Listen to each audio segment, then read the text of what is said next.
Welcome to A Play on Nerds. I'm Steve. And I'm Jarman. Between us, we have more than 30 years of experience in the nerd arts. Each week, we endeavor to bring the world of nerddom to all of you. So push up your glasses and listen up, Internet. This is A Play on Nerds. Ladies and gentlemen of the Internet, welcome back to A Play on Nerds. I am so excited to have you all back, and I am Steve. And this is Jarman. And we're here to bring you nerdery of all sorts. It's been a while since we've talked to you guys, it feels like. I feel like it's been forever since we recorded, but maybe that's just my imagination. No, yeah, we're on schedule. We're good. It's just we miss our listeners that much. Yeah, we love you guys that much.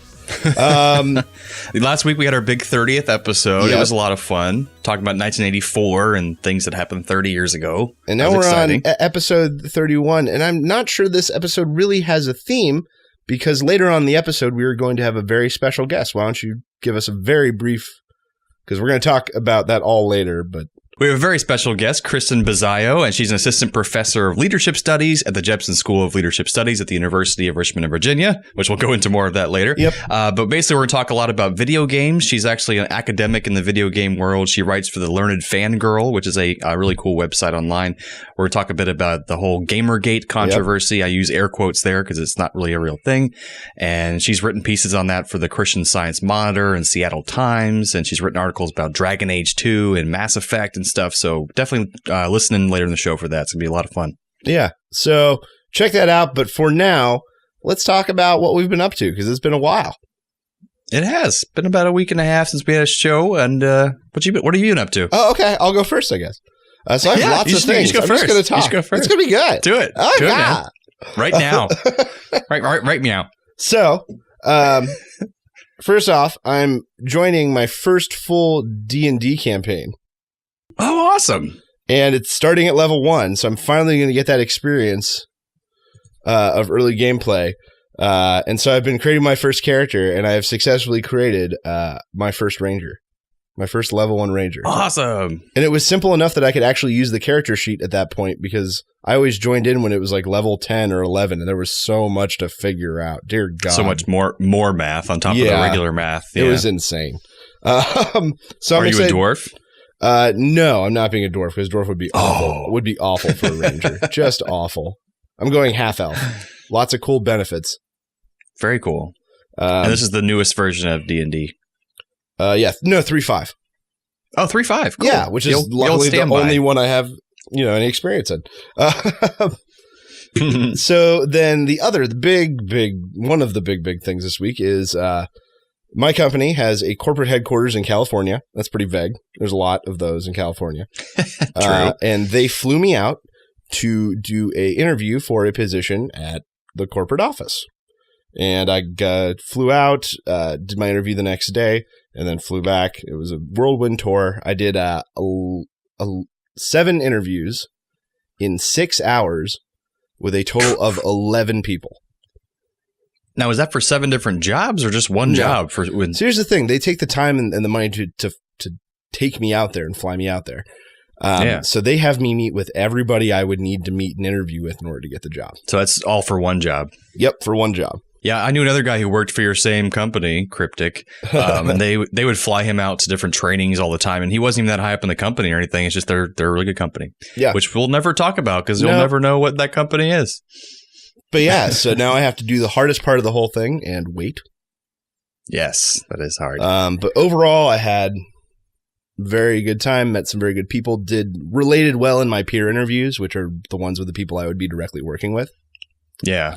And I think did pretty well with some of the higher ups. So that's good. And we will say that Steve did all these interviews with a kind of small mohawk, by the way. Yeah, I do. I've got a mohawk. I do. Well, here's the thing. Weird. The way you see it right now is with 2 or 3 days of growth on the sides, because I haven't cut it since before. When it's nice and short, it looks beautiful. But it's like not very long, is it? On top, no, because it was long, and then I had to cut it because it was getting ratty. Ah, gotcha. Because I put blue and purple dye in it. I miss your regular hair. Man, my regular hair is boring. It looks so good. And on the way back, I went through an airport, which I won't name because that'll give away what company. But this airport had like the most jag-off security setup I have ever seen. So they had like 4 people processing people's tickets and stuff, but they only had like 1 lane open. So all 4 of these ticket things had to funnel into one lane. There was like a big cattle corral in the middle. Where you're trying to like push to the front to die. Pretty much. And so they're like, nothing in the pockets. We're putting you all through the scanners. Nothing in your pockets. It's not metal. So I'm like, God damn it. Pull this shit out. Put it in a little tray. Throw it on the fucking thing. Your dildos and all that stuff. Yeah. So I stepped through and he goes, sir, step through. Please keep your arms in the air. I was like, what is okay? And he's like, I'm going to pat down your left leg. I was like, what is okay? Sure. And so he passed me and I'm like, I don't think I have anything in it. He's like, I need you to reach into your pocket and take whatever that is out right now. And I was like, okay. So I reach and pull it out. It's a gum wrapper. Fucking gum wrapper that caused them to have to pat me down. Hey, if you were MacGyver, you could have blown up the plane with that. I know. It wasn't even one of those metal ones. It was just like a paper gum wrap. I was like, God, is that fine? Can I go? Can I put my pants back on? God. That's hilarious. And sort of a big thing in my life, and more on a serious kind of note, and I'm not even sure how much of this you know, Jarman. But my wife, Anna, has recently, her family's gotten some hard medical news. Her father's been diagnosed with stage 4 cancer, pancreatic. I did not know that. Yeah. It's not only on his pancreas, it's also on part of his stomach, his liver, and it has also sort of woven into some of his abdominal muscles. Oh, goodness. So prognoses are not terrible. He still has some time left, and that's good. But depending on how he responds to early chemotherapy and stuff, he's got anywhere from, the doctor projected 3 months to a year. As low as 3 months, as much as a year. Mind you, there are some survival rates above and beyond that in low percentiles. It is possible, but not likely. Gotcha. And so we made the decision that if this was the possibility, this would be the last Christmas for him, that we were going to send Anna out to be with her dad. Yeah, definitely. So I actually left for my interview. She left the next day. And so I am not going to get to see my wife again until the 26th.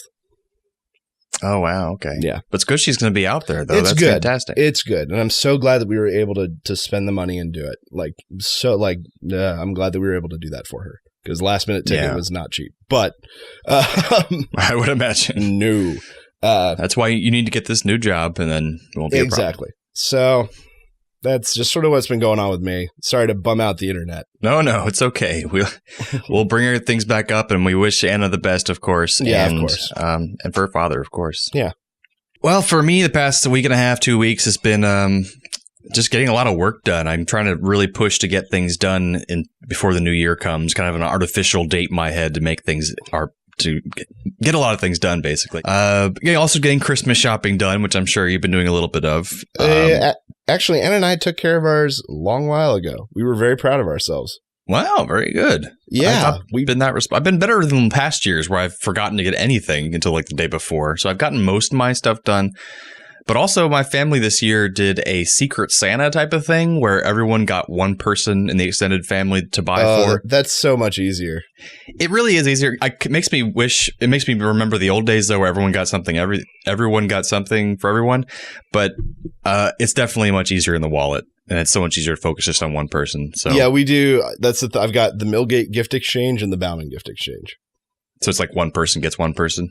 Yeah, and like in this case, the young couples such as me and Anna are allowed to sign up as a team. Oh yeah, that's even better. Like I buy a gift for someone's household instead of buying it for each individual person. Maybe I just won't celebrate Christmas with my kids, and they won't know about it when we grow up. And that go with Chanukah. Just get them 6 cheap little shitty things. You got a pair of socks, gold coins, socks, a dreidel, a menorah, which they already have one because it's Hanukkah. Dad, I already have a menorah. And then the last day, one of those cheap dollar store yo-yos. Perfect. There, that's the fun. Hey, we liked yo-yos when we were kids. They should like them too. Yeah, but those dollar store yo-yos. They don't even work. Like, I'm going to walk the dog. It didn't come back up. Oh. It rolls down, snap. The whole thing breaks.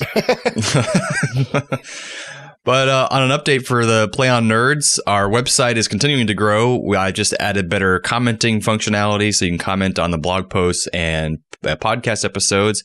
We'll also be adding a forum pretty soon, I think. So that's going to be another feature we'll have on there. But also, that way we can have internet people curse at us. It'll be good. Exactly. That's what we want, is more trolls. But we also released a new article by one of our new bloggers. It's actually a review for the movie REC, or Record.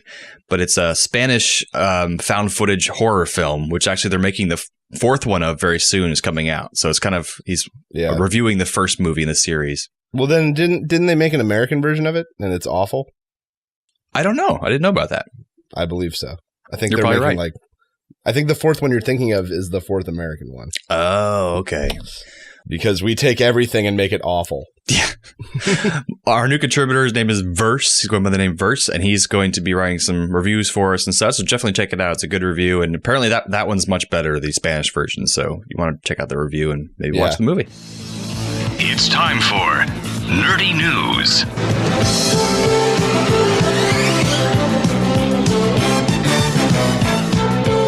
Well, in the world of nerdy news, I bring you 2 cool nature stories. Nice. And the first one I'm going to call, what came first, the chicken or the egg? That's simple enough. And so scientists are looking at the dinosaur that they believe had a very spontaneous evolution right when the ice hit and became the first bird. So a dinosaur that they believe had feathers, but was not really a bird. Mm-hmm. And evolved very, very quickly to become a bird, to survive, essentially. So now they're thinking that the birds closest to this original bird relative are chickens and turkeys. Interesting. So chickens and turkeys are the least genetically diverse from this species that they believe is the mother of all. Whereas the ones that were most diverse are these like little finches that live out in the middle of nowhere.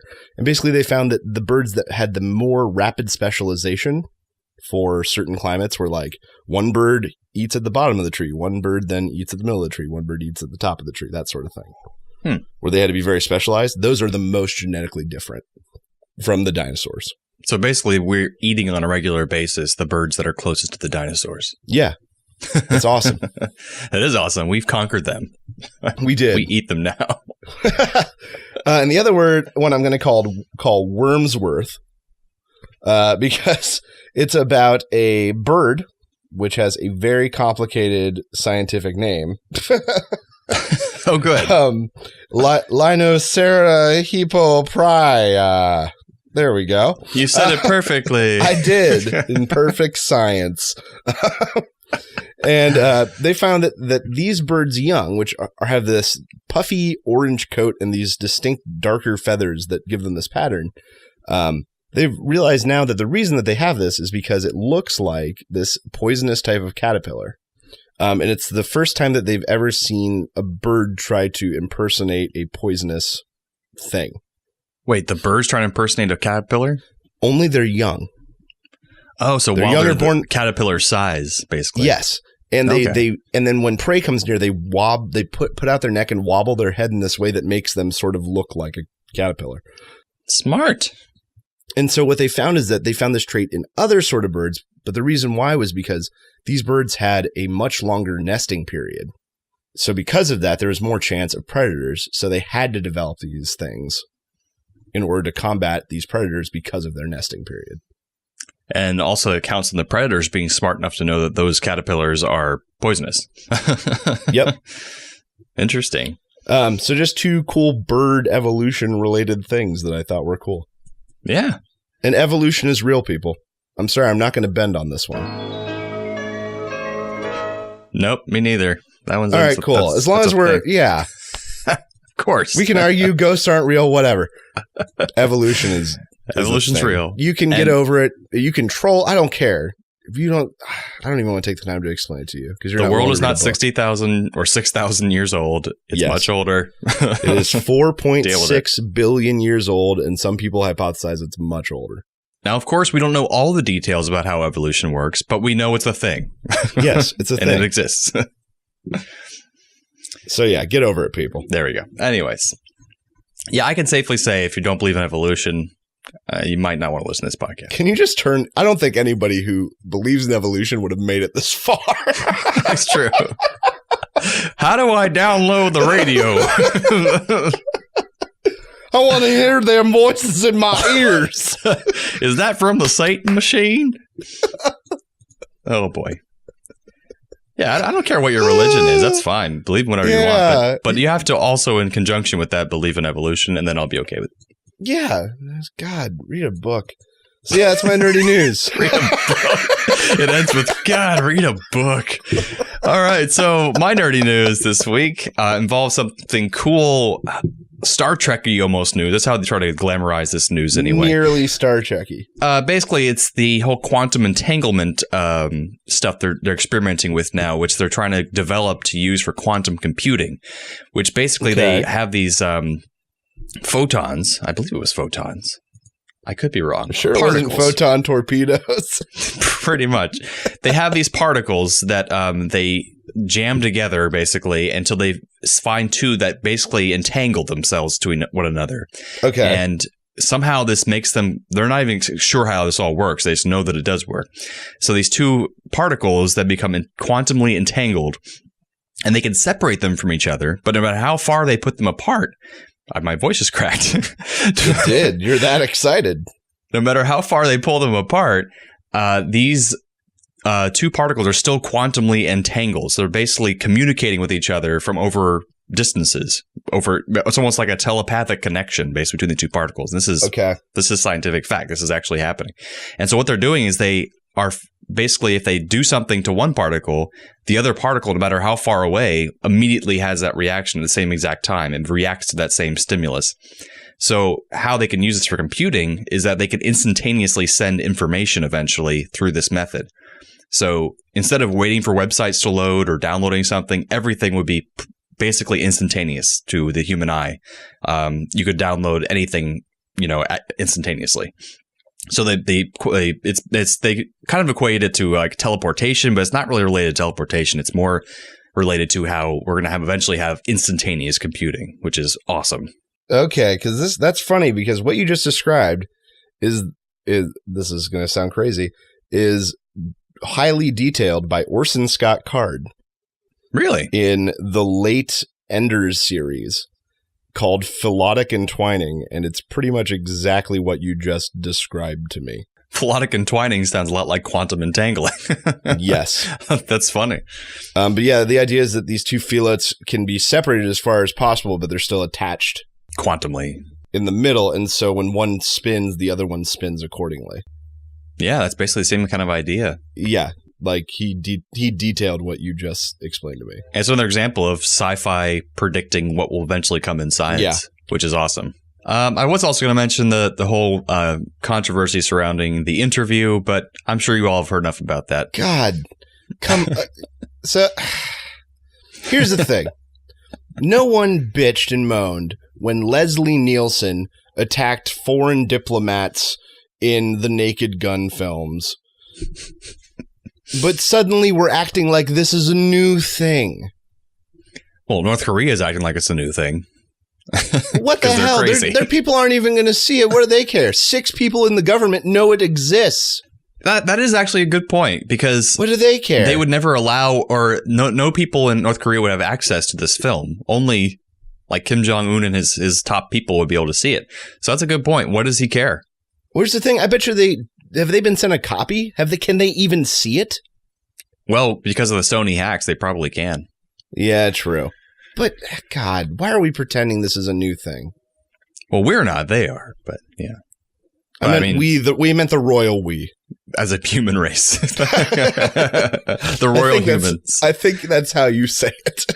I mean, I totally understand why they did pull it from theaters, and because if there is a threat, you have to take it seriously, and I don't want anyone getting hurt. So true. I think the VOD model is probably the best if they release it on video on demand. Apparently, it's not even that great of a movie. It's not that funny. So, but I probably will think it's funny. I'd love to see it. Oh, I would too. Yeah. I would absolutely. I mean, the whole scene in Team America World Police with Kim Jong-il was hilarious. So. Oh yeah, well, some theater, I think in Denver. Maybe. Oh, the Alamo Drafthouse, yeah, real famous. Oh, there we theater. go. Yeah, is now showing like a in its place just after over and over Team America World Police just on repeat.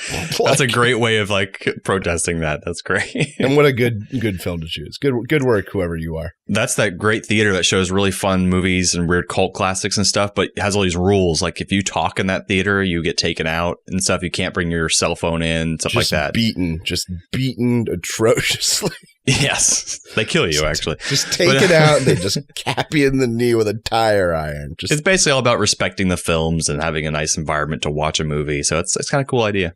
Okay. But anyways, so that's it for nerdy news. Now we'll just move on to our segment with Kristen Bizzaio, and that's a great interview. So make sure you listen all the way through. It gets pretty serious, and don't worry, we'll lighten it up on either side. But great to talk to her, really funny. So give it a listen.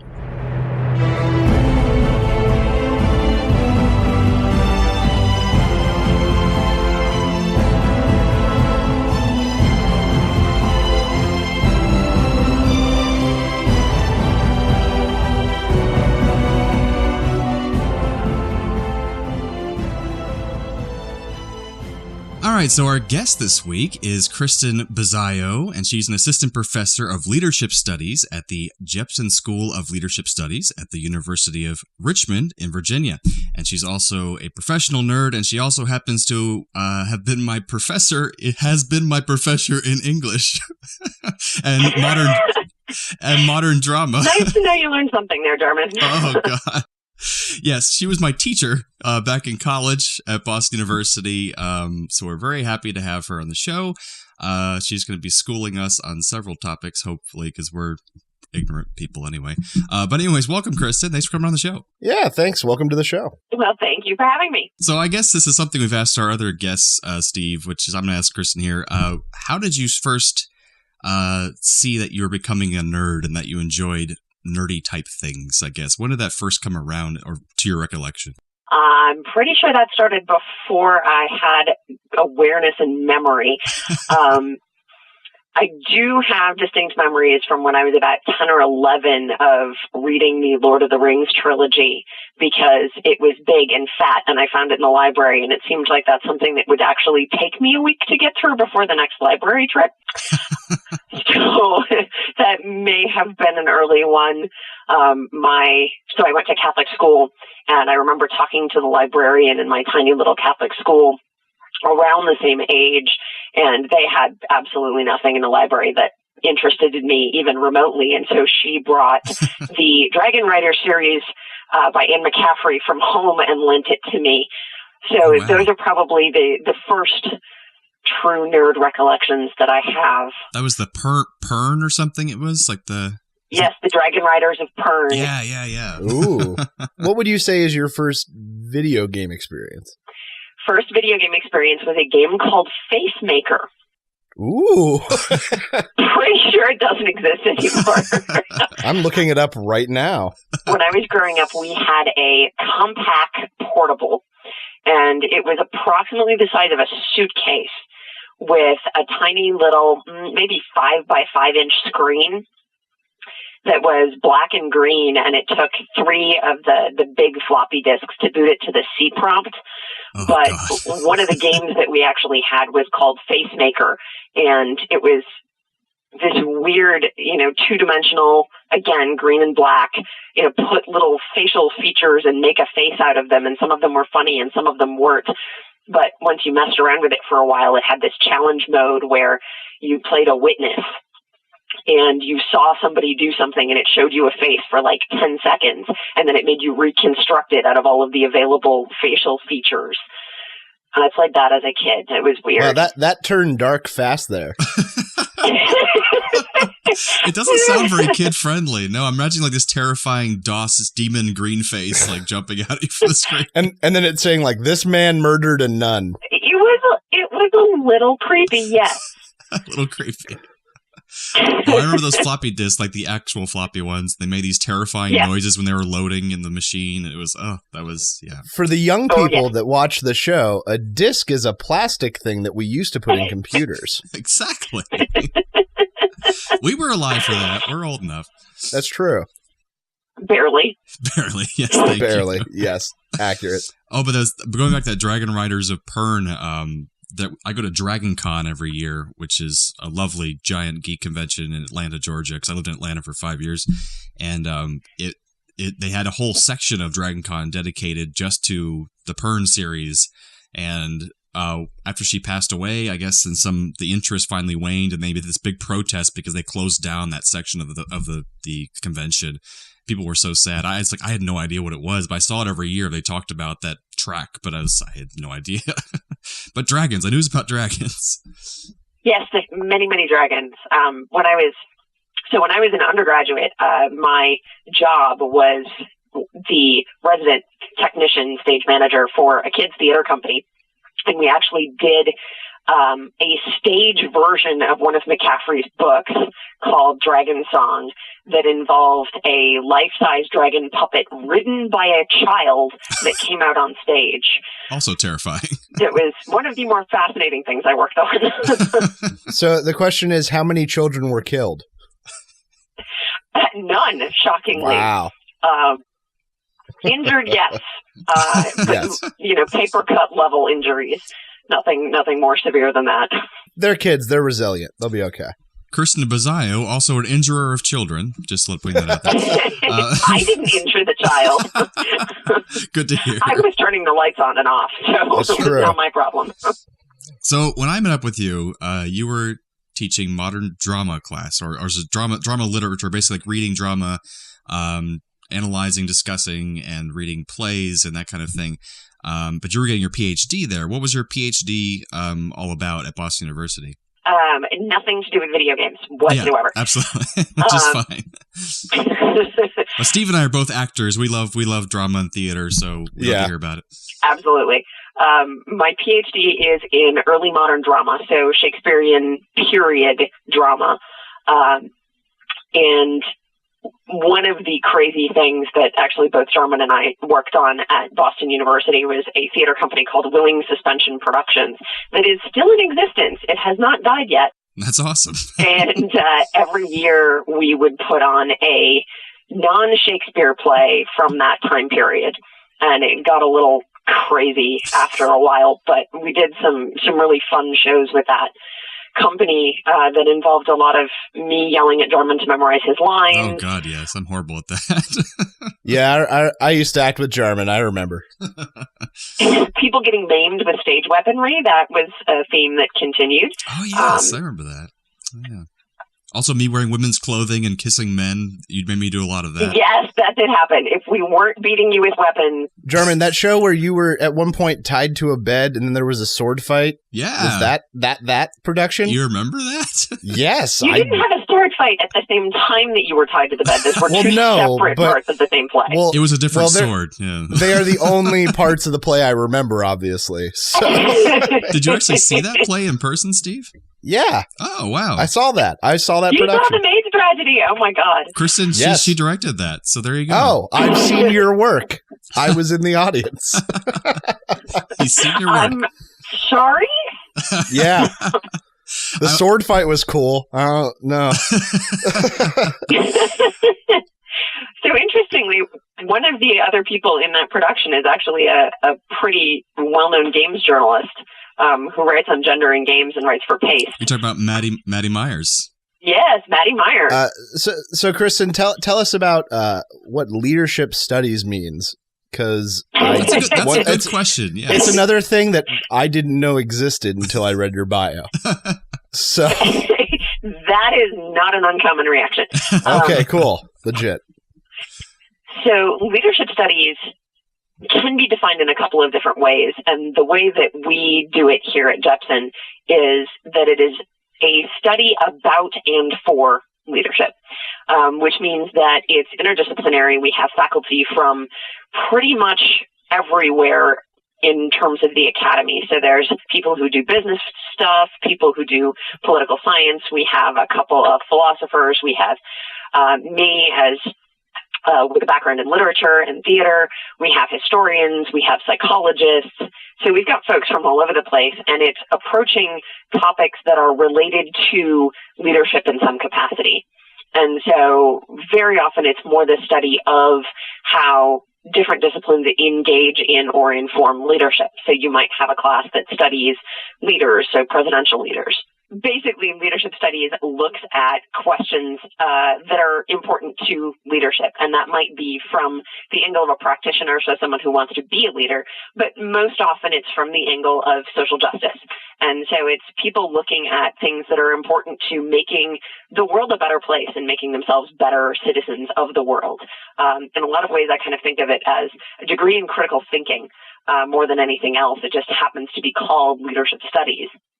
So, for instance, I do work on Shakespeare, but I'm looking at how people in Shakespeare's time were trying to redefine what it meant to be a monarch, but also what it meant to be a subject.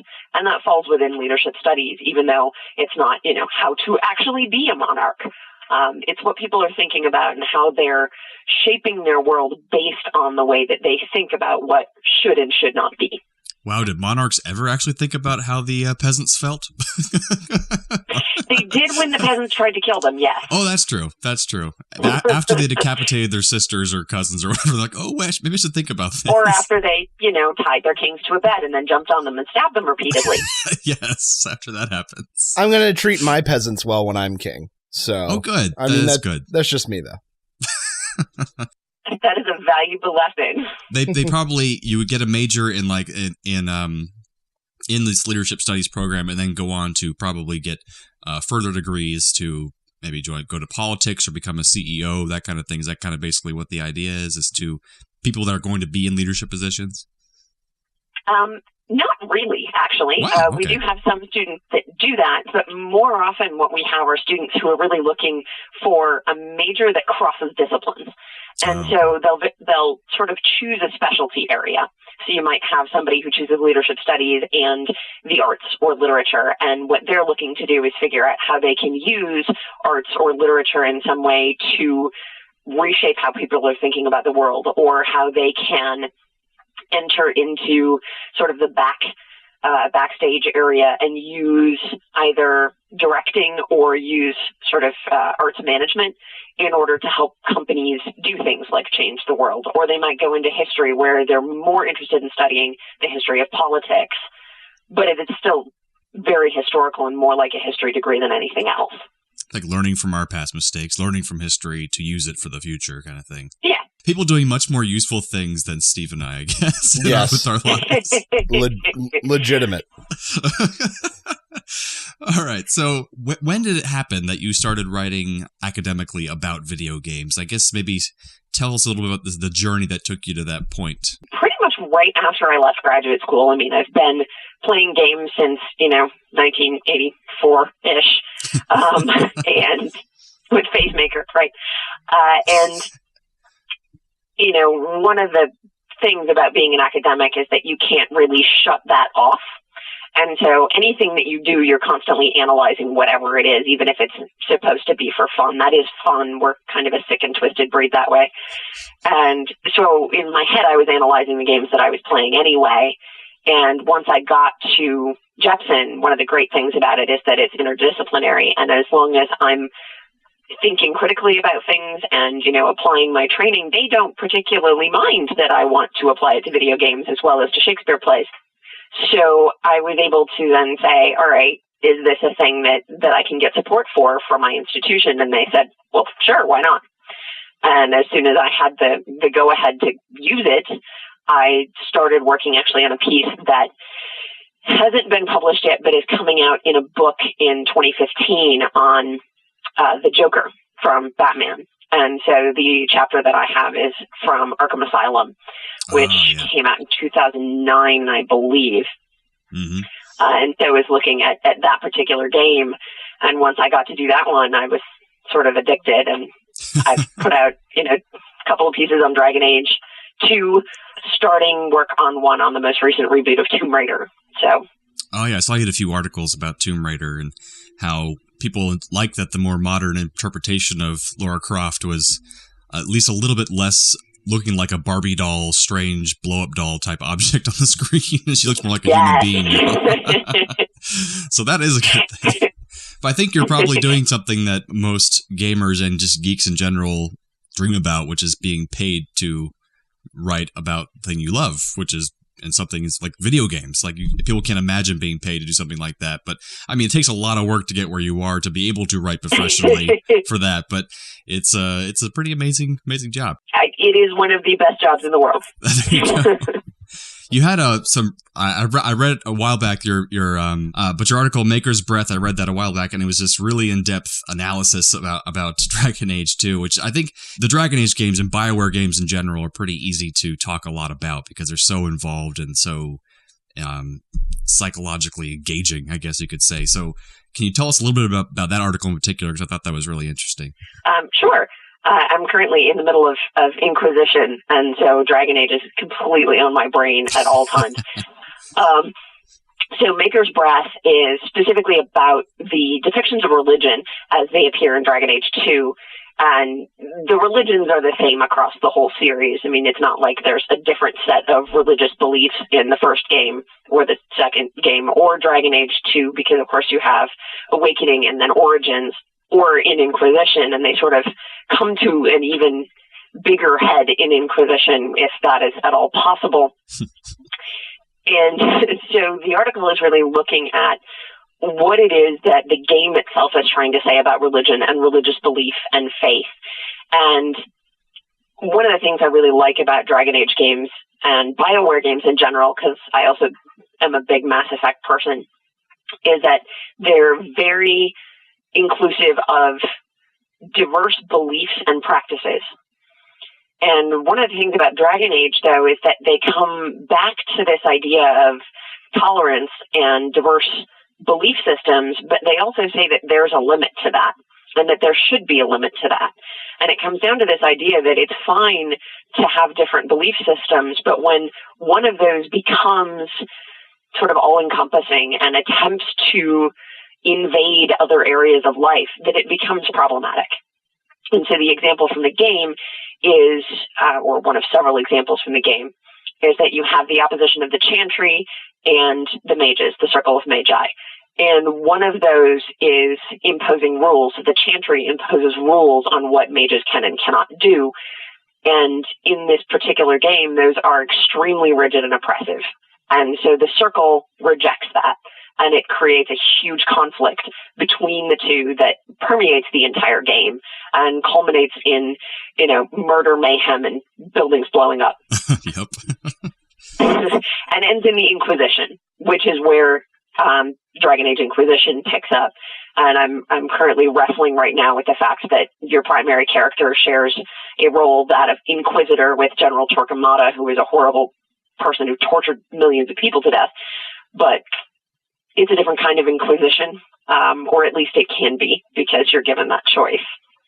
Yeah, I remember, so it's okay. I think Dragon Age 1 or 2, I can't remember which one it was, but you're in a position to either burn down the Circle of Magi tower or help them or something like that. It's like you have to decide, You have to make a choice to just side with the Chantry or side with the Circle of Magi. And I'm like, oh my God, this is a huge choice. And I feel really distressed about it. It's not a small decision. Everything feels much bigger. And you have to do that in all of them. Steve hasn't had a chance to play these games yet, but he's a big World of Warcraft player, of course. And speaking of the religion thing, when you were talking about it, my immediate thought was, oh yeah, in almost every zone I go to, there's at least one quest where I've got to kill a bunch of religious nuts. Oh, in Dragon Age? No, in WoW. Oh, in WoW, that's true. Every single zone you go to, there's at least one religious nutty group that you have to go take care of. And it's less, it's more like cut and dry. These religious nuts, and then the rest. Otherwise, the game doesn't really talk about religion that much, I guess. Yeah. It's not about demons and everything, so I guess that's somewhat related. Yeah, and there's holy characters, priests and paladins and holy light and all that. So there's at least some, but indirect. That's true. A lot of it pulled from kind of Dungeons and Dragons kind of lore, I guess. Yeah. Oh, and also just BioWare games in general, but especially Dragon Age, not just being so involved, like things like Facemaker would never be able to do back in the day, but also just they were acclaimed for being very open to open relationships in those games. You can basically have a relationship with anybody, no matter their gender or their persuasion. Well, it's really interesting. Inquisition actually backed away from that a little bit. Really? In the sense only that they gave the non-player companion characters, so your party, they gave them more specific preferences. Which I guess makes sense from a character standpoint. That makes sense. Right. There are still gay characters, there are still bi characters, there are still lesbian characters, and there are straight characters. But it's both gender and species preferences. So in Inquisition, you can play as a dwarf, a human, an elf, or a canary, who are these gigantic horned dudes, which of course is what I'm playing as. Literally, as a gigantic horned dude, I almost never play as a female. And so what you are as the player character, your species and your gender will dictate which options you have in terms of romance. And you still have, 4 or 5 options if you're playing a gay canary, but it is more restrictive than like Dragon Age 2, where pretty much everybody swung in every direction. Yeah, which wasn't actually that realistic. If every character is bisexual, it's like, well, okay, that's kind of odd. It's just like maybe in this world or this fantasy world, everyone's just bisexual. Sure, why not? Fucking elves. Right. It's the elves, man. The Fucking elves, man. They'll do anything. Actually, I saw a video going viral online of the sex scene in Inquisition between, I guess, the giant NPC Kunari that's in your group, who's just like, yes. He's like having sex with this kind of like small framed human character, and it's like he can barely put his hands around him. It's just really awkward looking. Yes, the character's name is Iron Bull, which any and all. He is one of the pansexual characters in Inquisition. Okay. Does not care, does not matter, and makes comments about it continuously. Your non-player companion characters who follow you around will just randomly start talking and provide you as the player with entertainment as you're running through the field for the millionth time. And he will hit on everybody else in the party. It's pretty awesome. So you definitely enjoy that game then. I do. I'm a horrible BioWare fangirl in the best possible way. I have a kind of weird question. Since games are getting so involved with games like BioShock as well, which is also another very involved universe, and Mass Effect, and there's lots of games coming out now like that. They're just having these really big universes and worlds and stories. And where is that going to lead? Do you think eventually everyone's going to expect too much from each game, and the game designers won't be able to provide enough for these people who are so hungry for content and hours upon gameplay and involved storylines? What I'm actually seeing is that you're starting to get branching sort of subgenres in gaming, right? RPGs, so role-playing games like Dragon Age or Skyrim. I'm several hundred hours into Skyrim and have yet to complete the plot. Oh, yeah. Those games are going to probably become more expansive and complex because that is specifically why people are playing those games. But you're starting to see a lot of the more straightforward shooters become less complex, in the sense that, okay, you might have 1 or 2 primary choices that you have to make. So BioShock Infinite being a good example of this, is that the world itself is very rich, but you're basically on rails for most of the game. You don't have particularly complicated choices about where to go or what order to do things in. There's only one way you can ride the sky rail. Like, you get on it and it takes you where you're going, and you can turn around, but that's about it for your choice. So it's kind of an RPG, but it's really mainly a shooter, basically. Yeah, I mean, there is almost no RPG element to BioShock games. Okay. Which is interesting because people think there is. And so they've somehow managed to convince their players that they're playing an RPG, and they're not. That's true. It's kind of like Uncharted, if you played that game as well. No, I have not played Uncharted. I kind of equate it to the same thing as BioShock, I guess. Kind of like playing a movie. It's like yeah. So it's like it is such a rich story that I guess you're right. You kind of feel like you're creating this story, but really the game designers created it, and you're just kind of along for the ride. Correct. Yeah. That makes sense. And there are a lot of games that do that.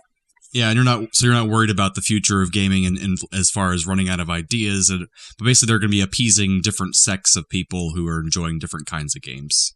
I mean, in the same way that I'm not particularly worried about film or television or books running out of ideas. That's true. You know. Yeah, there's always going to be nerds to make things for other nerds. Exactly. Or you can always reboot something from the past. There will always be nerds, and if you want to get particularly academic about it, there's only 7 plots in the world to begin with, so we're just recycling them all anyway. There you go. I love those 7 plots. They're my favorite. Exactly. One thing we do want to talk about and jump into a little bit is a recent series of events that have been encapsulated by the term, I suppose, Gamergate. And I know that I don't think many people out there are completely aware of all the details of what this situation means or how this came about. I know I've had details from left and right from different people I've talked to, and then from different posts I see and trolls I see yelling about things online. So if you don't mind, can you kind of encapsulate what this is, how it started, and what it means for our society right now? I can try. I appreciate with the caveat, the caveat that I am coming at this as someone who is not a supporter of Gamergate. We're not even aware that you could be a supporter or not supporter. Yes. Yeah, I thought Gamergate was like an event. Unfortunately, no. Like, it's not like a pro or minus, it's just something that happened. Sorry. Please tell us. Like, yes. Yeah, I've known nothing. It's more like a movement. Okay. More like a movement. It sort of defies a lot of things. So there has been kind of a long-standing debate in games about a couple of things. One of those things is gender and the involvement and depiction of women in the gaming industry. Obviously, I think women should be allowed to talk about games, being that I'm a woman and I talk about games. Mm-hmm. One of the other major things that has sort of been of a concern to a lot of fans is the intersection between games journalists and both the AAA houses, so the big companies that produce games like Call of Duty or Grand Theft Auto, and the indie houses, so the smaller development companies that are maybe 1 person or 5 people or 10 people that are producing games like Braid or Depression Quest is one of the big ones that came up in Gamergate. And the concern is that there's undue bias that is making itself visible in the industry. And Gamergate, as a hashtag, was coined by one of the lesser-known Baldwin brothers on Twitter as a descriptor for a backlash against the perception of close involvement between games journalists and indie developers. Specifically, one indie developer goes by the name of, or is named, Zoe Quinn. I don't know if that's her birth name or not.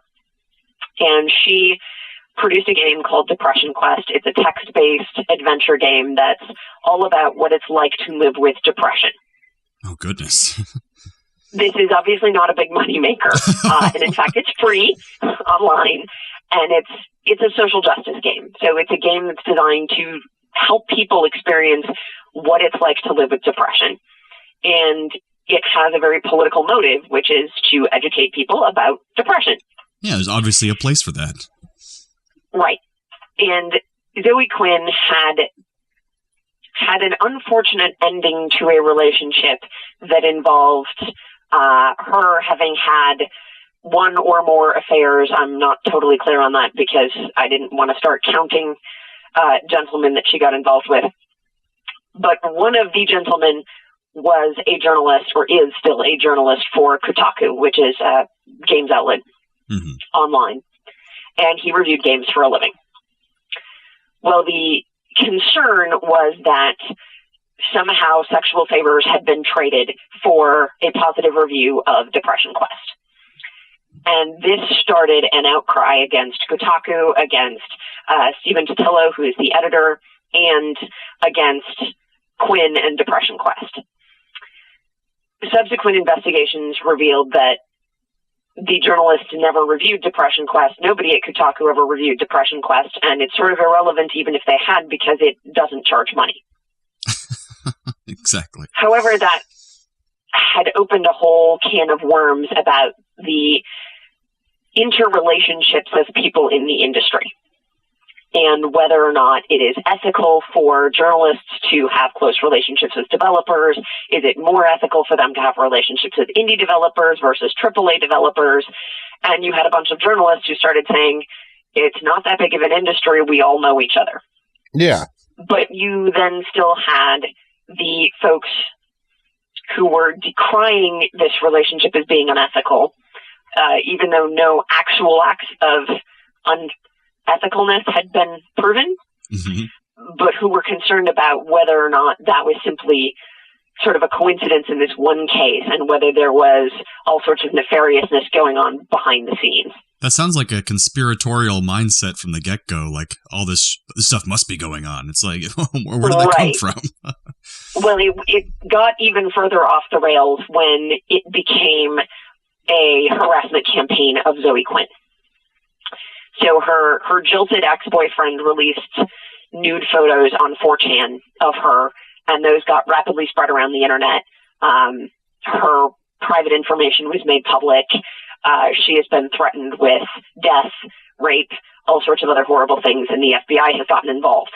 Jesus. And this started spreading to other people. So Phil Fish, who was the developer of Fez, stepped up and said, hey guys, cut it out. They doxed him, so made public all of his private information. He quit the industry. A couple of other female journalists stepped up and said, cut it out. They have since left the industry because of harassment. Anita Sarkeesian, who has been doing the Tropes versus Women in Video Games video series through Feminist Frequency, stepped up, and she's been being harassed since she launched the Kickstarter campaign for it in 2011, which is long before Gamergate, but she's been receiving that same kind of harassment since she started doing that because she's a woman talking about video games. As far as anybody can tell, it's really unclear why exactly that's so problematic. But all of this got lumped into a giant messy ball. So what we're seeing is that there's a lot of difficulty on multiple levels of people extricating any of those threads from one another. So there are people who say, you know, it's just about ethics in games journalism, which has almost become a joke line at this point. Yeah, I've heard that a lot in punchlines, basically. And it's memes. really about ethics in games journalism.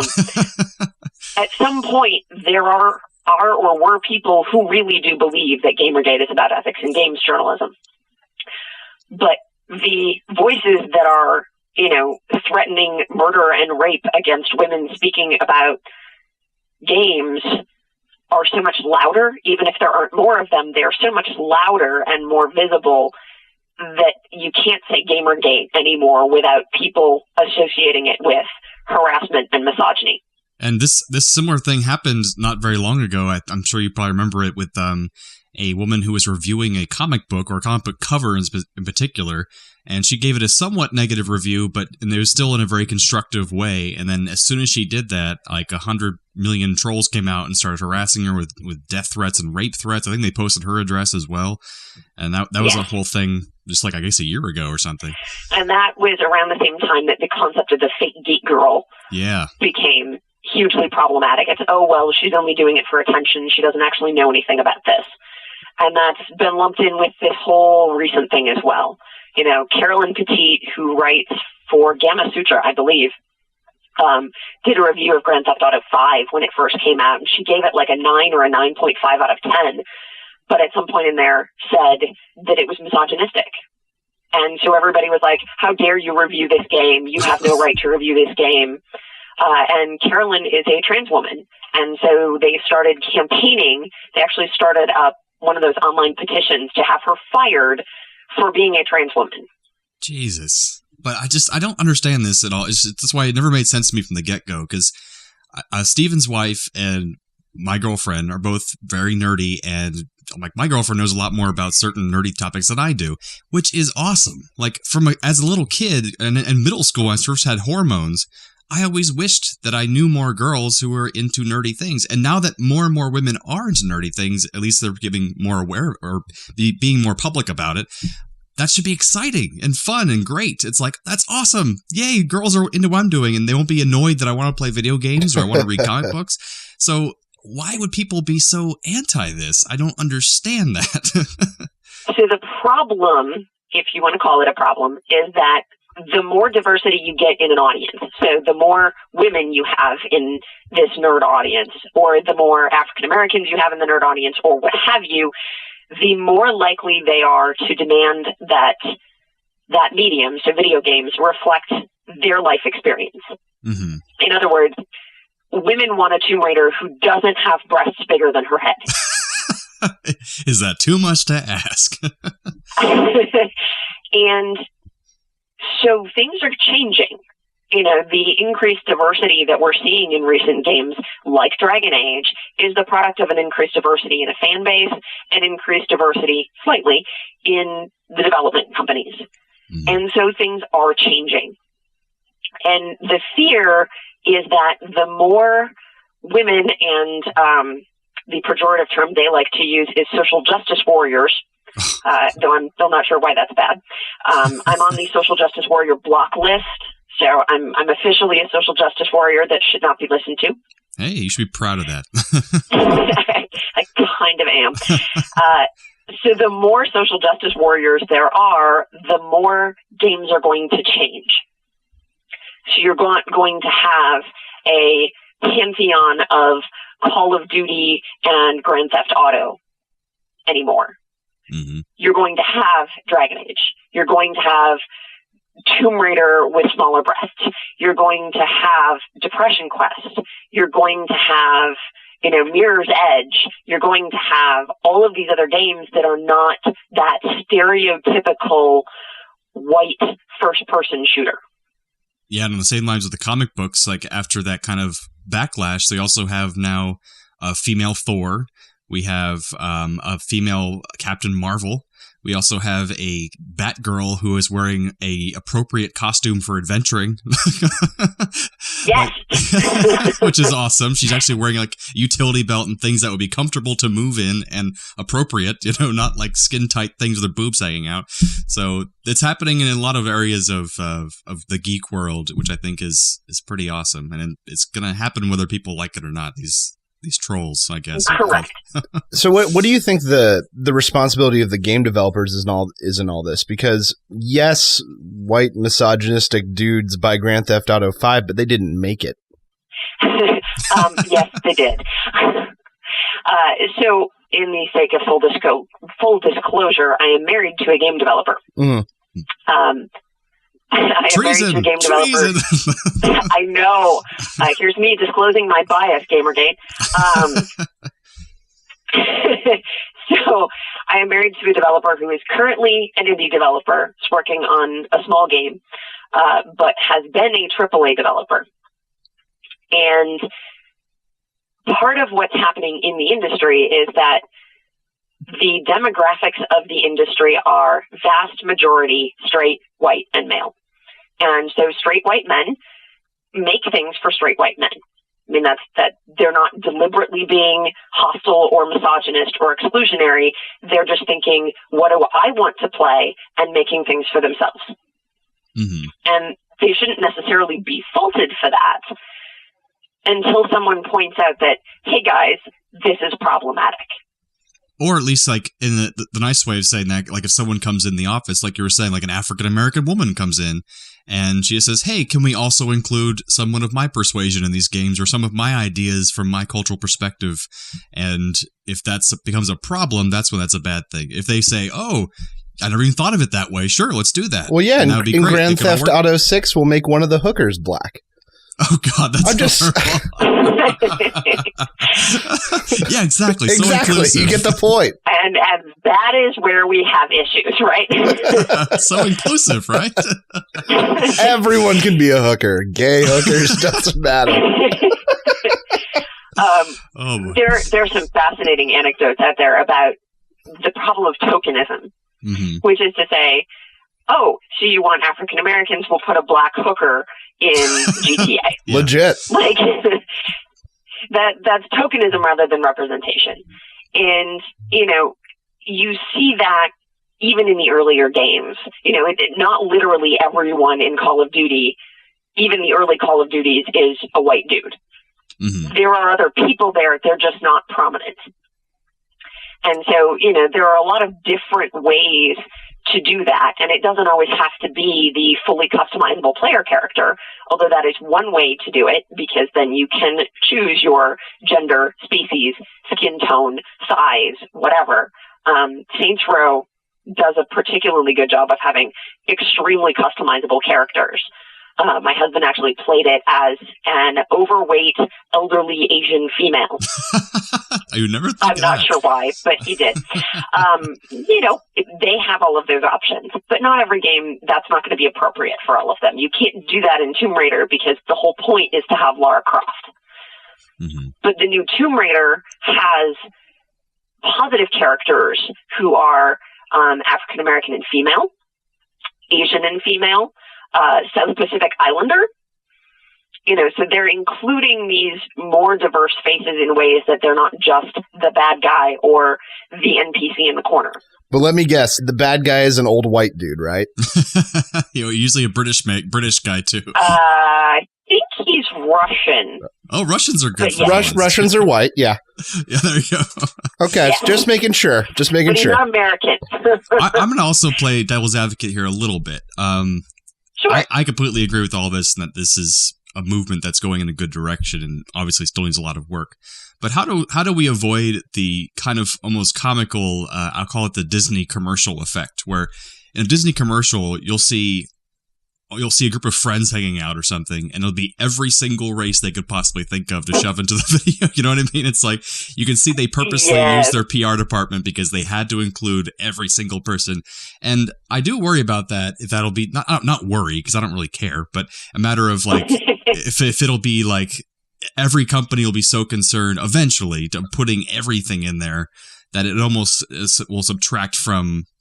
Like, it'd be fine if it was a game all about Asians or something like that, but then like, well, we better include some white people in there because we didn't have any of them, but just for the sake of including them. But I know that's not really the problem, but do you see that ever becoming some kind of issue or too much PC-ness, basically? I mean, I think you're going to have it in the same way that you have it in film and television, which is to say that almost every television show now has, and this is why South Park calls their one African-American kid token. Yeah. Almost every television show has a token African-American. But now we're seeing a lot more of them, especially this last year and a half to 2 years in television series that are featuring women of color in really prominent roles. Mm-hmm. You had an African-American president on The West Wing, and then that started being repeated over and over. And so it's about not actually doing the tokenism thing, because that doesn't solve anything. That just makes everyone resentful of the PC mandate. And that shouldn't happen either. And I don't think that any of us social justice warriors are saying that Call of Duty can't exist as it exists. We're just saying we want something else alongside Call of Duty that is not all straight white American soldiers. Yeah, you could leave Call of Duty the way it is, just make something else that's also different. Right, and that way you have all of those things represented. Because if you eliminate all of the straight white guys from a game, then all of a sudden there's just another demographic that doesn't have a voice. Mm-hmm. And that doesn't solve the problem. And so it's, all right, so let's have Tomb Raider. Tomb Raider this time around was written primarily by a woman, Rhianna Pratchett, who is Terry Pratchett's daughter. Okay. So if you're familiar with the Discworld series, just to go off on a nerd bent again, his daughter is one of the writers for both Tomb Raider games, so the one that just came out and then the one that'll come out, I think, in 15 or 16. And so there's a female voice that's actually writing Lara Croft, and that's part of why she feels more real, is because it's someone who understands that experience. And so instead of having, the one poor African-American developer being asked to represent all African-Americans in creating an African-American character, you have a game that maybe is more about that has a different developer base. And this is why the indie game scene is going to probably be more prominent in terms of increasing diversity. In the same way that you started seeing more diversity in genre film before you saw it hit Hollywood, if it's even hit Hollywood yet. I mean, it's going to be the same kind of trajectory where you get a bunch of, kung fu films, and that sort of is catered to a different demographic than Die Hard, as much as I love Die Hard, and I really do. Or I think Steven and I reviewed the trailer for Exodus coming out soon, which is the story of a bunch of white men who apparently lived in Egypt back in the biblical days. Hey, white British men. Thank you very much. British men.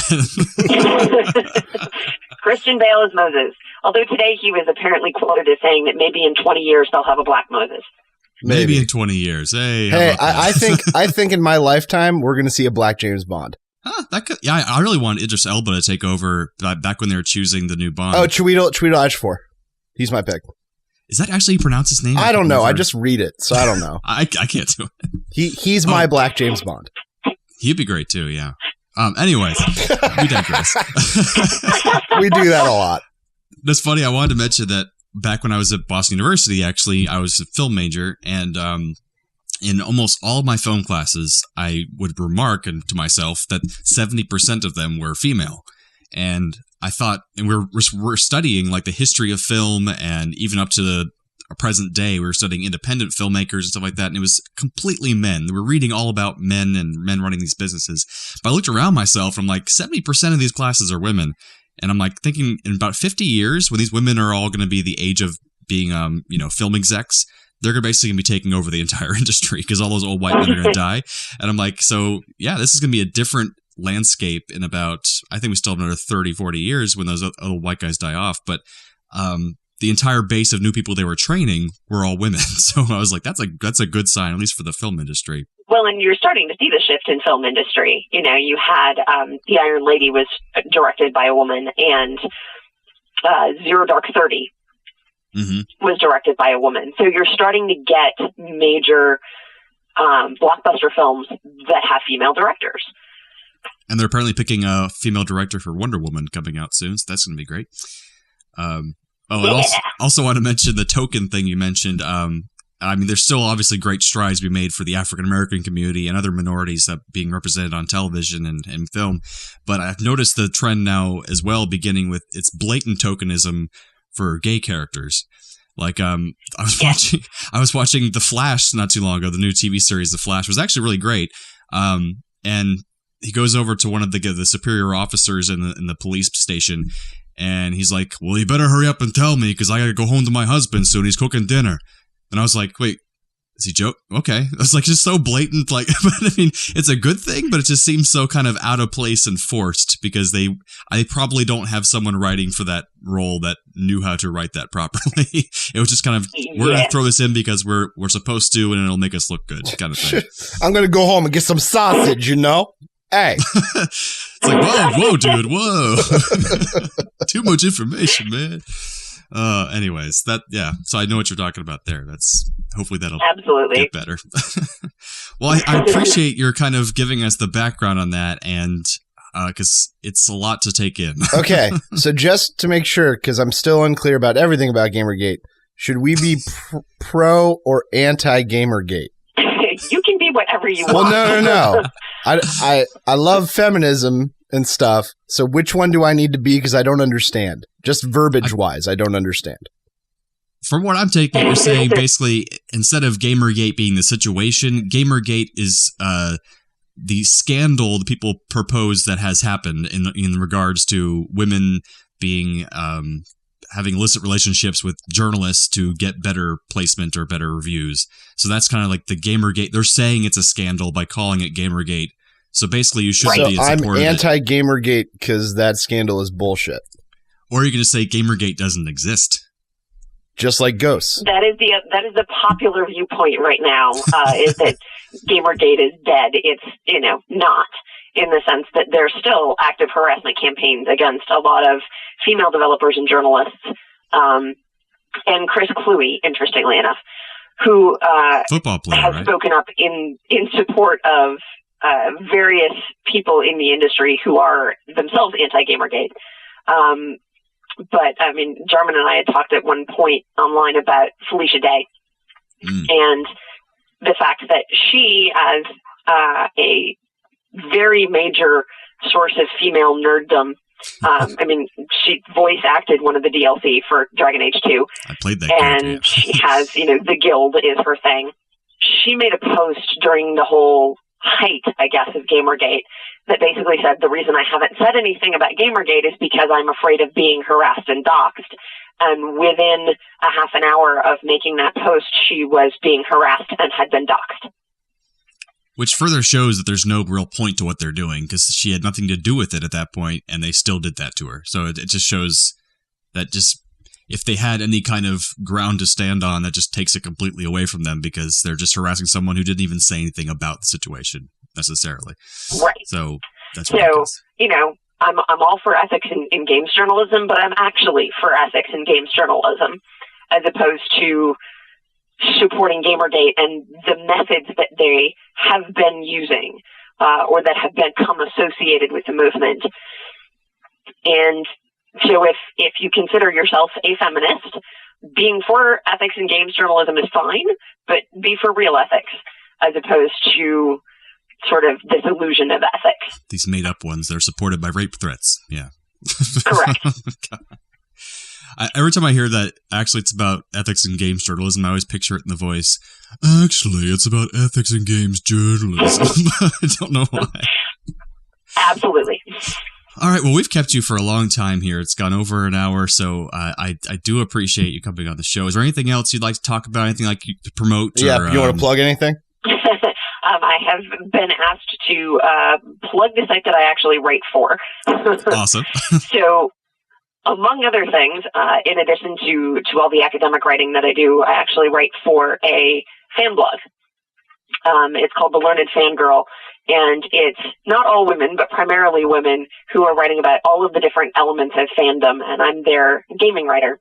But they write about music and rock music and anime and television, and a lot of these sort of discussions about diversity have been happening there relative to pretty much any kind of pop culture that you can imagine. And part of the reason why I get to publish on gaming, especially in the news media, is because I do work with them. So shout out to The Learned Fangirl, and they will actually be happy to run a story for you guys. Try and get a little traffic your way too. Yay, things. I actually like them on Facebook, and it's basically for those of you out there who follow the Mary Sue, which is a pretty popular big outlet too, but this is the more intellectual Mary Sue on here. Mary Sue's great and all. Mary Sue's great and all, but this is a little step further, so check it out. I don't know what that is either. Steven's, he's got the married life secluded. I'm pretty unaware of most things. Hey man, ignorance is bliss. It is. I'm having a great time. Yeah, he doesn't know about Gamergate. That would make my life much happier. No, I don't do the Twitters, and I'm only on Facebook to talk to Jarman. And that's it. I don't do anything else. I read books. Must be a good life. And I play WoW. Yeah. Yeah, stick with that. Yeah. There you go. All right. Well, thank you so much for talking with us today. Is there a way people can contact you if they want to chat with you about anything in a very nice, constructive way, or do you want to avoid that entirely? Yes, no insults, please. My Twitter is probably the best way to track me down, and it is Play Leadership. So capital PLAY, capital LEADERSHIP. And I usually post on there every time I post on The Learned Fangirl or find interesting things. I retweet a lot, but that is a good way to get a hold of me. And it's an open Twitter, so you can just tweet at me or message me through that. You just opened the floodgates. I know. All right. Well, thanks so much, Kristen. And we appreciate you coming on. Thanks, Kristen. Thank you for having me. All right, so on a less serious note after that wonderful interview, we wanted to do a little fun game here, and it's basically a game that everyone's familiar with and kind of similar to our hypothetical hubbubs that we've done in the past. But this is a game of Would You Rather. Ooh. Would you rather? I really wish we had jingles after all these things. Would you rather? Thank you, Steve. Appreciate it. Would you? So this is not related to video games, not related to Gamergate, but it's basically just a completely lowbrow questions I'm going to ask Steve and ask him would he rather do this or we rather need to do bring down our brow a little bit after that interview. Because it hurts being so Our brow trying to is be up. intelligent. It's so raised Yes. from straining to understand that we need to just bring it down a little bit. Exactly. Steve and I can only strain ourselves to attempt to be intelligent for so long, and then it just hurts. So It's been a week since we had that interview, and I still don't understand if I'm pro or anti-Gamergate. I just no, you're don't get it. anti-Gamergate. Anti-Gamergate. But I feel like being anti-Gamergate gives it credibility by admitting that it exists. I should just ignore it like I was. Yes, exactly. So don't acknowledge it. That's the thing. So You're right. I'm anti the acknowledgement of Gamergate. No, your answer is what's Gamergate? Yeah, That's not a thing. That's not a thing. Anyways, on the fun note here, we got some great ones here. So be prepared. An audience, we'd love to hear some of your responses to these questions. So if you want to write in, please let us know. All right, Steve, let's do this. Would you rather have no fingers or no eyes? With what they're doing with robotics now, no fingers. That's the smart answer. All right. Yeah. Would you rather crap your pants in public once a year for the rest of your life or crap yourself in private every day for the rest of your life? Crap myself in private every day. Then at least I could decide how it happened. That's true. You know where you'd be when it happened. Yeah, exactly. I'm like, I would have a little routine down. So even when I crap, like I would wear little huggy things. Like it'd be great. I'd be fine. Yes, where it depends. Where it depends. Yeah. All right. These are really lowbrow. And Kristen, if you're listening to the rest of this episode, I do apologize. We're so sorry to discredit but we had to bring it the down a things little you've bit. said. But you were wonderful, Kristen. And we Thank you, apologize Kristen. to you and to Raul Julia. Raul Julia. All right. Would you rather have knives for fingers or penises for fingers? I'm going to say penises for fingers. It just sounds so funny. I'd rather be Edward Scissorhands. I'd rather. Could I control them or would they be floppy penises? Well, just don't get them excited. All right. Oh my God! All right, hold on. Awesome. All right. I'm just imagining my floppy penis hand. God, I would never hang out with you. Internet, everyone, take a moment to look at that in your mind's eye. Don't search that in the internet, though. There might be a thing. Floppy penis. All right. Oh man! All right, this is great. You can only hear one song for the rest of your life: Bohemian Rhapsody or Ring of Fire. Which would it be? Bohemian Rhapsody. Yeah, actually, just a higher quality song. I do like Bohemian Rhapsody better, but I almost feel like Ring of Fire would be less distracting if I had to listen to it the rest of my life. You know what I mean? Oh, true. Like if I had to listen to that everywhere forever, yeah, that would be less awful. No, I would still do it because everyone loves Bohemian Rhapsody. True. Anywhere I went, people would be like, "Is that Bohemian Rhapsody?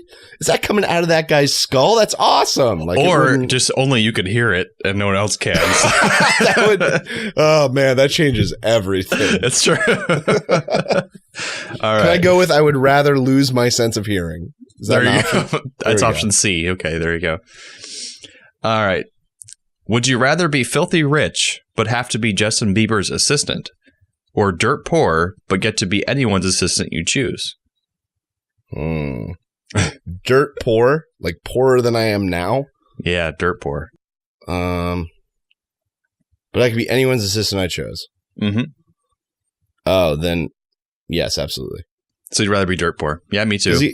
Because here's the thing: if I got paid, $24,000 a year, like dirt poor, maybe less. That's not dirt poor. Maybe 17,000. I mean, that's pretty damn dirt poor. $2,000 a month. Here's the thing: in New York, that might be a little bit different. I made $24,000 a year as a tour guide.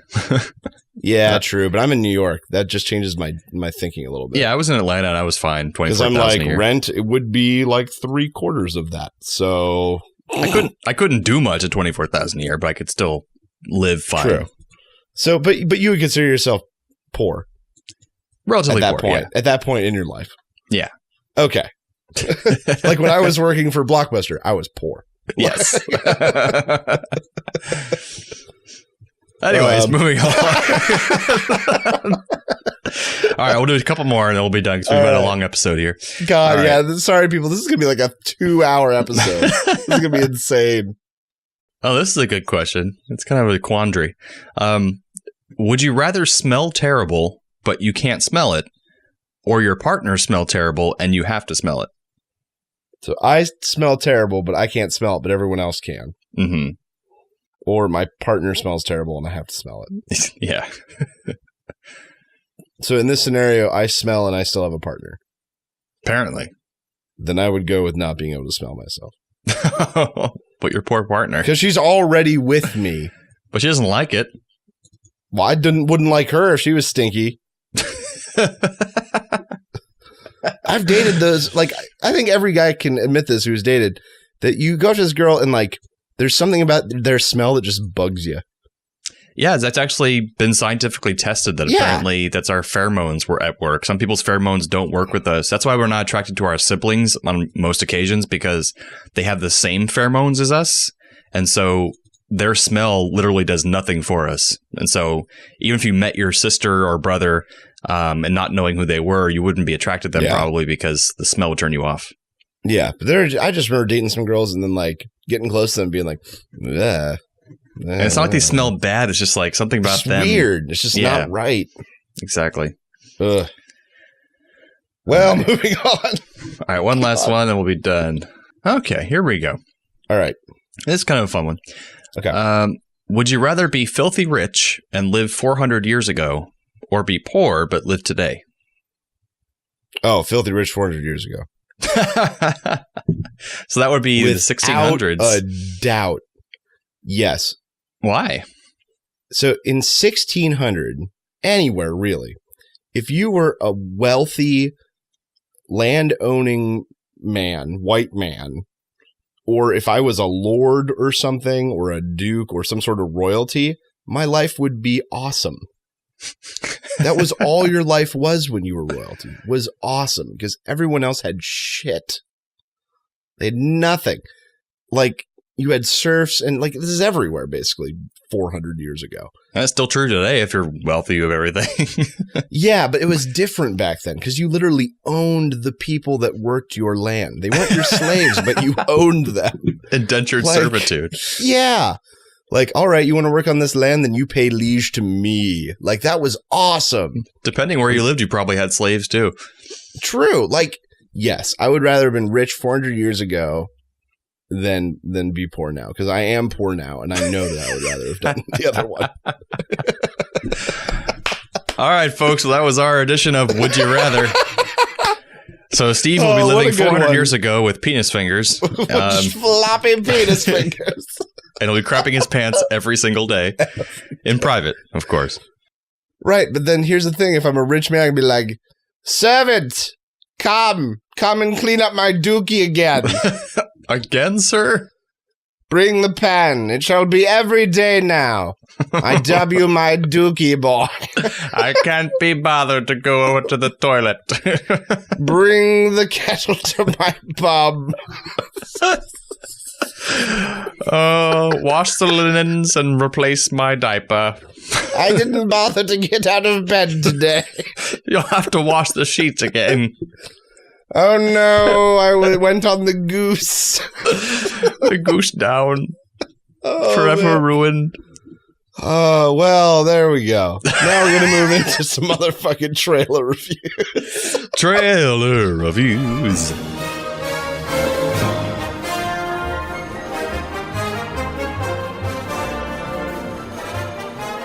Here at Play on Nerds, we have developed an interesting rating system to bring to you our ideas on the trailers we're about to review. At the low end of the scale, we have Burn It, where we think you should find every copy you can get your hands on and throw it into a barrel fire. Kill it with fire.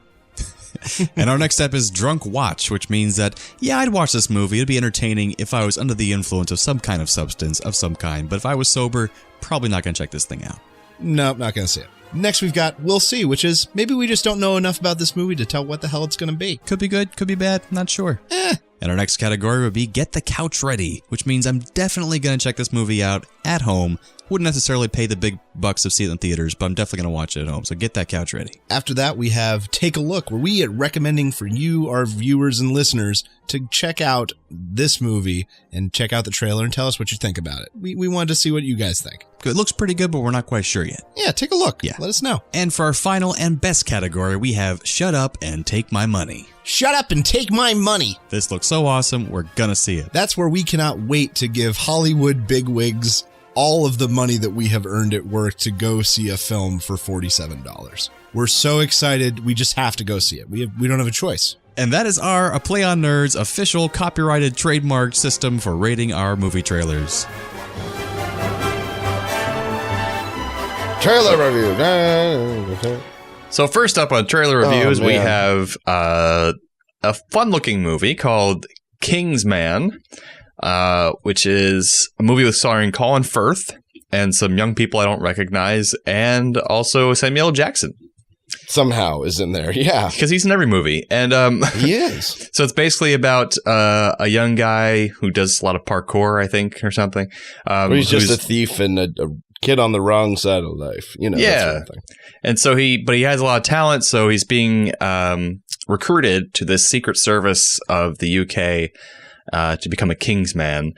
And basically Colin Firth is going to train him, and eventually it looks like Samuel L. Jackson is one of their main enemies. And there's a lot of cool training montages, sequences, and a lot of cool guns and slow motion action sequences. It looks like a lot of fun. I'd be interested to see it. What do you think, Steve? I think only one thing will gain my respect for this film, because it doesn't look very redeemable to me, is if they choose to do this sort of movie and don't make one of the two pan choices, which are make Colin Firth die in some sort of act that makes the kid get his act together, or Colin Firth ends up being the villain. If they don't choose one of those two overdone bullshit paths, then I will respect this film. But otherwise, I'm going to give it a burn it. A burn it? Yes. It looks that bad? I can see the movie already. It's but it not going really to have fun, any like depth. really well shot and pretty. The only curiosity is what happened. Where does Samuel L. Jackson come in? Because he has a lisp. That's cool. No, burn it. Wow, I'm definitely more on the opposite end of the spectrum than that. I'm giving it a take a look. All right. Take I a feel look like for whenever me. I give something a bad review, you like give it an extra good review to spite. No. We've agreed on some of them. Like you've done burn it, and I've been like, we'll see. Because like, true. But my feelings aren't usually as strong as yours. But I feel like I've seen this movie already. It just looks so canned and so. Bleh. You're right, though. I do have the hope it doesn't do the same cliched choices. So I do hold out hope for that.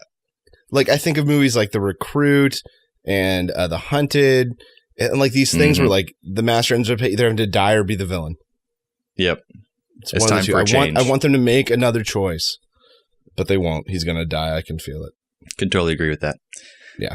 What's our next one, Steve? So the next one that we bring to the table is one I'm excited to talk about because I recognized a lot of people in it, which is Cinderella. Yes. Honestly, this is going to be hard to say, but from the trailer, it's sort of in the same bucket with the Kingsman, which is I don't see anything that is going to surprise me about the film. Like everything that we saw in the preview was something we have seen in the Disney version pretty much. Well, here's on that same note, what I'll say about that. I found it refreshing because I was like, they're just going to make a live action version of the cartoon. It's not some weird gritty reboot. It's not trying to make it more a different story or like Snow White and the Huntsman, where suddenly Snow White like shoots bow and arrows and shit. A battle maiden. Yeah, like it looks ogres. Like a legitimate live action version of the cartoon. And like it looks like it follows the story the same way. The characters are kind of the same. But it looks really pretty and well cast, and like it's like the acting's going to be deep. But I was like, this is a movie I would take my kids to see if I had kids. Like it looks like it's not some weird gritty reboot for the sake of it. You know what I mean? It's like not trying to. Right. So here's my fear. So I say that it looks so. I hesitate to use the word general, but it looks like pretty much what you just described, like a live action version of the animated. My fear is that they are hiding something from us. Oh. some kind of weird new aspect of it or something? Yes, that they will keep literally out of the they've done this. I've seen movies like this where they will keep it out of the preview until time of launch. Huh. I mean, it's possible. It is possible. That's my fear. That this seems too simple, but it almost seems like a trap. Maybe it's not, though. Maybe we'll be pleasantly surprised. I know. But I'm with you on this in that, like, I'm surprised they didn't make the gritty reboot. I'm surprised they didn't take the other thing. So it makes me worried that they did and they're just not telling us. Yeah, because like Maleficent or Snow White and the Huntsman, that kind of thing, where it's like needlessly making it so different. You know, it's like, I don't know. So this one seems but yeah, seems it's got Richard Madden, who played Rob Stark. Who I've met. Woohoo! Oh, that's right. I've got to say, when he's clean shaven, his hair's back like that, he looks like a fucking psychopath. I think it's just because they made his eyes so blazing blue. Look at him in the preview. I know, but it's just like, I must find her and then take her heart. Like, I feel like that's going to be his next line. He looks so creepy. And then also Monzo Anozi, I had to look that up, who played Zaro Zondaxos on Game of Thrones. Don't remember that one. He played the Black Merchant King that helped Khaleesi in Qarth. Absolutely. But ends up betraying her. Spoilers! Gotcha. Yeah, him. He's in it. Which is funny because Khaleesi's in the next movie we're going to review, but we'll get to that later. I was all sorts of Game of Thrones stuff. So it looks pretty general. I'm going to go ahead and give it a we'll see because I am worried that they're going to try to sneak something in on us. And I'll take a look because I think looks pretty pleasant, and I don't think I necessarily would see it in theaters, but it's directed by Kenneth Branagh, and I like the stuff he does, so I'd probably like to see it at some point. Okay. Yeah. All right, so what's our next one? Next one, like we mentioned, has Khaleesi in it. This is Terminator Genisys. Emilia Clarke. That's right. Who is I kind of gorgeous. like that she kind of looks like Sarah Connor, the way they framed her. And you wouldn't have thought that. Going in, I was like, wow, they cast Emilia Clarke, but she looks pretty good in that role. Yeah. She looks, Yeah. But we actually had our tweet favorited by Skydance Pictures, who made Terminator Genisys, so that was pretty cool. Yeah. But they, it looks, I know Steve's not going to like this one probably, but I think it looks like it'll be a lot of fun and actually a lot better than Salvation in that it'll feel more like the original first 2 or 3 movies. And it kind of goes along with that same storyline as opposed to the weird stuff Salvation was doing. Also, I'm holding out hope that Arnold has a smaller part in it. That's not like all Arnold centric because he doesn't. I think they're not showing us a main character, just like they did in Salvation. In Salvation, they kept the main guy out of almost every preview. Oh, Sam Worthington? Yes. Yeah, it was that's all true. Christian Bale initially. And then you got to the movie and you're like, oh, okay. From this trailer, it looks like it's mainly going to be following Kyle Reese. And I like that because apparently the original script for Terminator 1 was all about Kyle Reese. And James Cameron changed it to where instead of being an action flick about the human Kyle Reese, he made it more about following the Terminator, and how interesting that was. And that's what made it a classic, because it kind of follows the villain more instead of like Kyle Reese, the action hero of the 80s, So this one could be more like following Kyle Reese. That would be really cool. If they don't do that, So, here's the thing. I've been pleasantly surprised recently by reboots and the clever way they have been done. And I think Star Trek is the perfect example of that. I think they have an opportunity to do that here and extend what was, I would say, a dying franchise. Exactly. That's what I was saying, especially if they don't focus on Arnold, because he's not going to be around forever. If they focus on Kyle Reese and Sarah Connor, they can make more movies. Yeah. So that'd be smart. And so on top of that, Emilia Clarke, yes, from Game of Thrones.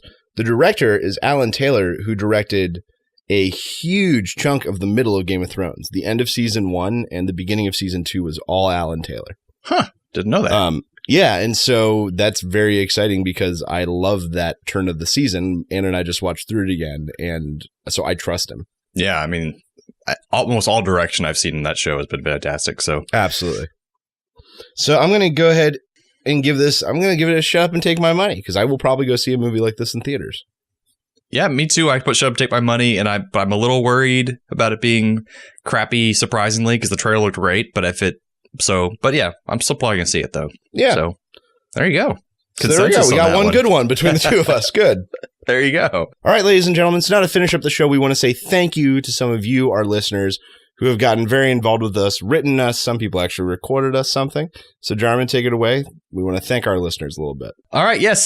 So our first big shout out has to go to the Rusted Robot podcast, which I've been marathoning actually for the past few weeks. So I just heard their episode 33, which is all about the Planet of the Apes, and they did mention us in there because that was when I first mentioned them on this show. Oh, so they actually played the clip of me mentioning them on their show. So it's all very meta and very strange. And then later they'll play this clip on their show mentioning that we mentioned them, mentioning us on their show, mentioning us. The whole quantum entanglement will collapse in itself and we'll all die. But anyways, they recorded this awesome promo for us. It's a promo for their show, but also mentions that. So here we go. We're going to play it for you and check out the Rusted Robot podcast. I'm excited to hear this. Hello, Steve and Jarman. This is Sean. And Bridget. From the Rusted Robot podcast. We just wanted to take this time to thank you for helping us out on episode 50, our Pop Culture Spectacular. It was absolutely awesome. A great addition to the show. And we wanted to also mention that we are looking forward to being on your show sometime soon. As mentioned in episode 25 of your show, where you told the Rusties to bring it on. So here we are officially bringing it on. I wanted to say how much we've enjoyed your show over the last few weeks, that we've binge listened to it. One of my favorite parts is your 5-minute... That we've been listened to it? Binge listening to it. Is that what you said? That's what I said. Oh, I thought you mispronounced what you were saying. No. That we've been listening to. We've been listened to. We have been. And binge as well. Yes. That's true. Yes. Sorry I corrected you. That's okay. 5-minute aficionado, where you told us how we can learn to drink wine and not look like an idiot.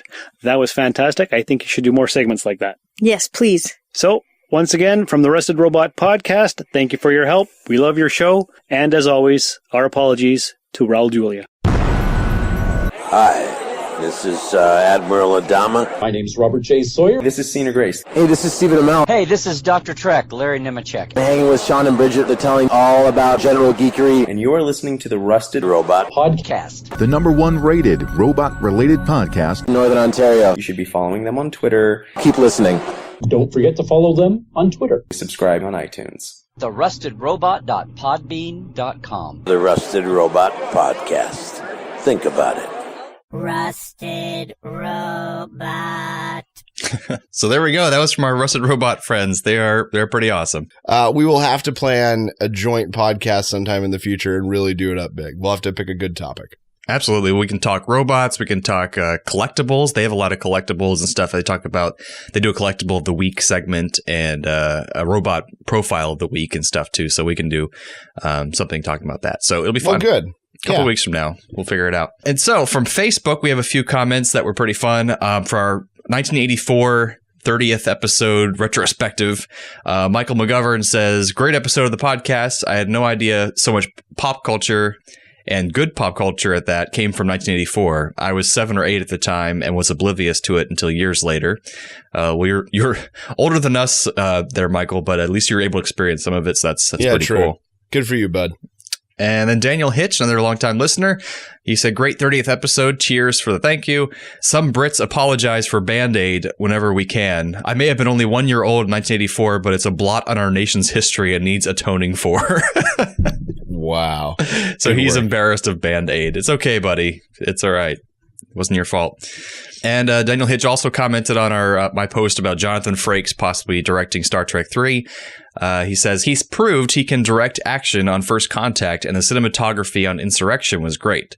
Get a good script team, and I think he could do it. One guarantee, no lens flare. I'm in. Which I agree. And our new person commenting, Sean Kremenetsky, who was one of Steve's coworkers, he says, that's a big no for me. He doesn't want Jonathan Frakes. He's very strict and very Russian, so he's pretty no nonsense on these sort of things. Well, Sean, I disagree with you respectfully. I think Jonathan Frakes would be great. And quickly on Twitter, quick thanks to Sania or Nuramlin Stripes. Ryan, or at Positively Nerdy, you're always awesome. At Hadizaban, at Snake Arcadia, Lisa Buist, or at L Buist, and also Wii U Reddit, or Reddit's Wii U news group, retweeted us, which is cool. So thanks for that. Cool. And that's everybody. So thanks everybody for an awesome couple weeks. Yeah. lot of exposure. It's crazy. Absolutely. So to continue our exposure, find us on Facebooks, the Twitters, Google Pluses. We're on Twitch. Patrick's doing his thing. Mm-hmm. We're on YouTube now. We're on the Stitcher. SoundCloud. We're like, God, how many more things do we need? I mean, come on, people. We're everywhere. We're just going to start taping cassette tapes to pigeons and sending them to you. You'll have no excuse. It'll be awesome. Except for that you can't get a cassette player, but that's not the point. That's true. It's very difficult at this point. So how do you feel about having the Christmas music play us out? I would love that. We're going to play a little Star Trek Let It Snow parody here at the very end. I'm sure a lot of you have already heard it, but in the spirit of Christmas and in whatever holidays you may or may not celebrate, have a good winter break. We'll see you on the other side of the holidays. Happy holidays, Internet.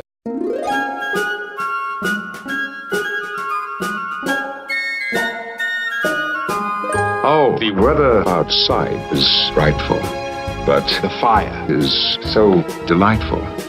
And since we've no place to go, make it so. Make it so. Make it so. Man, it doesn't show signs of stopping. And I brought me some tea Earl Grey hot. The lights are turned way down low. Make it so. Make it so. Make it so. When we finally kiss good night. How I hate going out in the storm. But if you... Really? Shut up, Wesley! All the way home, I'll be warm.